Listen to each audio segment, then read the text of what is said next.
In this video, we are going into the ISTJ growth path. So if you're an ISTJ or you are friends with an ISTJ or you work with one, whatever it is, this is going to help you understand what is going on within the ISTJ on a deep level through personifying the cognitive functions, through personifying the different parts within.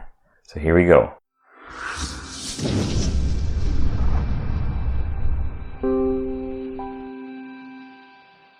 What's up, legend? It's Sherman here from Geek Psychology, helping you find your true character and level it up so you can play life better.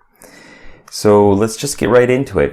Within the personality types, ISTJ, there's a whole bunch of other mechanics working under there that form that code. These are called the cognitive functions. The cognitive functions are, they're a bit difficult to learn at the start. They got some jargon heavy stuff. And so what I did when I was learning it originally was to combine it with role-playing games, because I was really into role-playing games. So I was kind of like, it's kind of like this. Oh, this cognitive function is kind of like this, right? And these characters play different roles within your life, within your personality type, within your life story. So I'm going to explain how that works for you in this brief video, and give you some more insight into who you are and why you do some of the things that you do and what you can get out of better use of your cognitive function characters. Okay? So the hero of your story, your dominant function technically, is called Introverted Sensing, and I call it this stabilizing guardian. So it's all about stabilizing reality and guarding and protecting the past and traditions and duty, responsibility, right? That if you're an ISTJ, you're probably like, ooh, yeah, okay, I like that. That's me right there. And so what it's technically doing is it's perceiving the world, right? It's learning about the world through your senses, but it captures it and stores it, kind of like a library here, and recalls it and reviews it in this kind of linear fashion to understand what happened and why that's important, to gain and get clarity on the meaning of that stuff that you experience. And because this is your hero, the whole story is based around this, pretty much, right? This is the story, this is the character that's going out on the journey. And so this character, the guardian, is gathering more and more experiences that are intriguing to you, things that you like.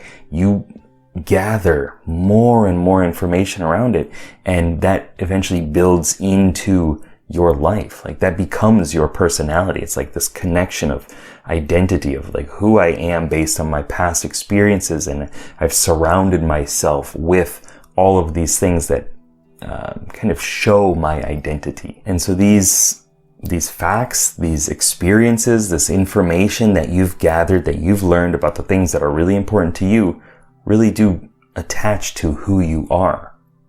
Like, it just kind of oozes out of who you are. And that's good. It's awesome. And the issue though is it's all introverted stuff. It's inner world body stuff. And eventually, you're going to run into, if you haven't yet, some clashes with your inferior function, it's technically called extroverted intuition. I consider it to be this innovating explorer character. And this is the one it's not attached to anything. It's about the freedom to explore and to do things more on a whim and just create and change things, which directly conflicts with that the stabilizing guardian hero, right? But it's part of the team. This is what I call the maverick. Okay, it's the one that's going in kind of the other direction, kind of pulls the whole party away every once in a while. But it's really important to get it together, to get it working with you. And the more that you fight with this aspect of yourself that is saying embrace the change and go out and do all this other stuff and shake loose, right? Embrace a little chaos, perhaps. The more you fight that, the easier it is for you to hunker down and to latch onto what's called your tertiary function. Your tertiary function is introverted feeling, this is a way of making decisions based on what is harmonious, what it's evaluating on like to dislike and taking in values and the importance of different things. And it's saying, okay, this is important to me. It's introverted feeling. I call it this resonating empath character.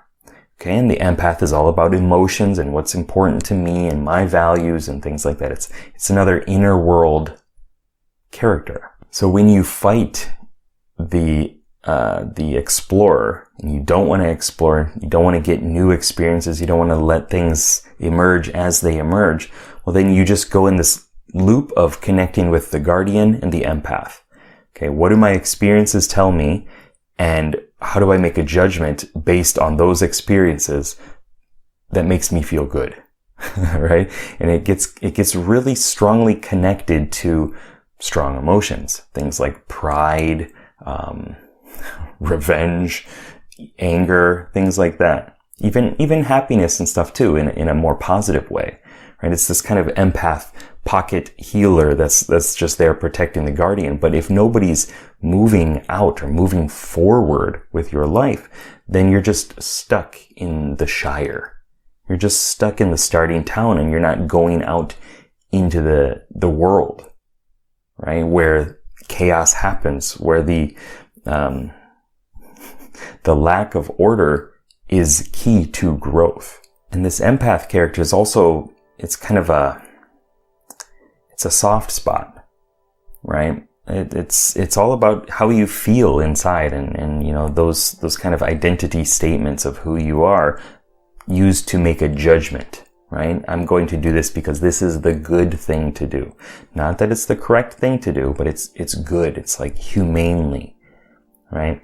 And when somebody doubts what you're doing and, you know, your duty, you're putting out, you know, you're doing all your responsibilities, you're striving really hard to get things done, and you want other people to live this life that you enjoy, and you're not really looking to how other people make decisions, then you can kind of get stuck in that empath area, and you can feel a bit disheartened or, you know, I don't know, martyrly or abused or something like that when people don't listen to what you're trying to advise them about, right? So it's kind of that, like, it's the heart of the party, and you want to protect that, but also it's not going to get you into the outer world. It's not going to get you to grow. I call this the sidekick, the newbie sidekick. You know, it's nice. It's got a heart in the right place. But it kind of fumbles and it doesn't really help you embrace the challenges that life requires. And when you're just going through both of those characters, the guardian and the empath, then all of your decisions, all of your experiences are internal. And you're not taking into account what is going on around you, what other people are feeling, what other people want to do, what other people are doing, what the standards are outside of you. It's all about you. And when you get looped in like that, it can actually feel like the world is the problem, right? Everybody else is doing it wrong. Everybody else is not paying enough attention to these things. And yet, that might be true in a lot of ways, and it's not going to help you grow though. So how do you grow? You got to connect to your auxiliary function, technically called extroverted thinking. This is another way of making decisions. It's kind of counter to the resonating empath, introverted feeling. So extroverted thinking, I call it the strategizing commander.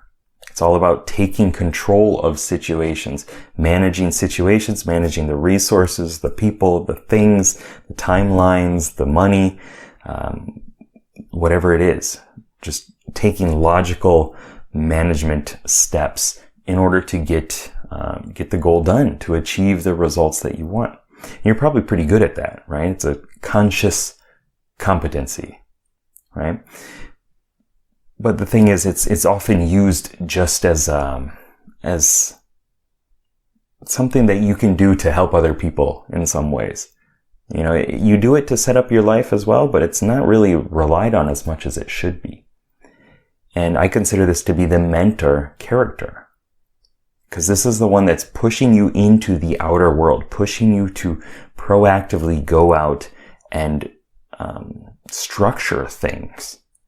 Not to just take in the experiences and shut out the ones that you don't want, but to broaden the experiences that you take in by creating impact in the world. And when you get really good at listening to the commander as the guardian, right? So the guardian's going out there and trying to maintain the stability, do its duty, and push forward slowly, probably, and steadily and surely, right? Without, being very conscientious, I suppose, and being very methodical without messing up any of that stuff.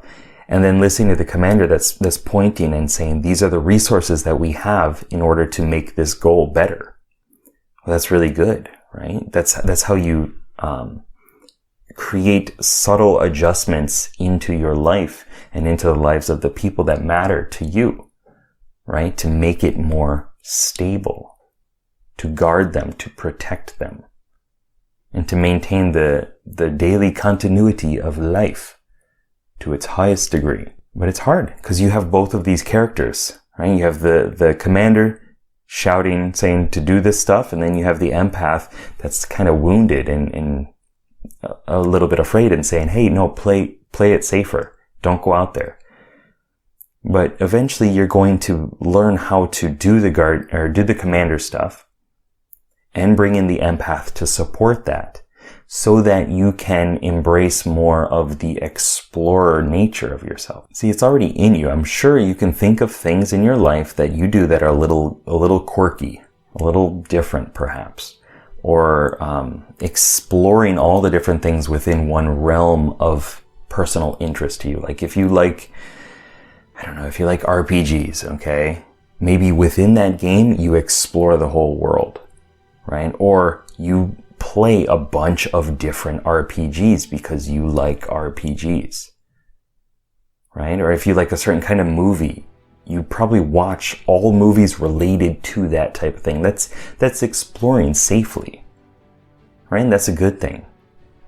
And it can be better if you allow it to just expand a little bit more. And like when you catastrophize, when you think of these worst case scenarios, that's the explorer kind of running amok and just taking control of the whole story of your life.